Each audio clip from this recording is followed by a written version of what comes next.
నా పేరు హర్ష.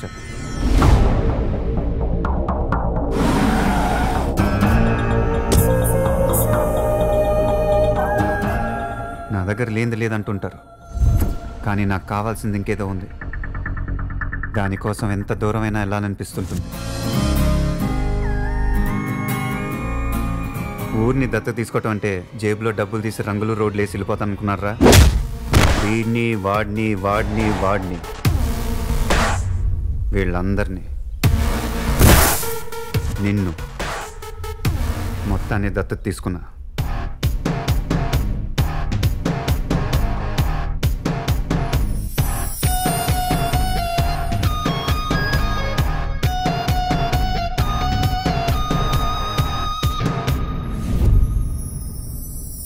పైన నాయన ఈ పాటికి నీ కోసం ఎవరో ఒకరిని ప్లాన్ చేసే ఉన్నాడు. Who's that babe, mom?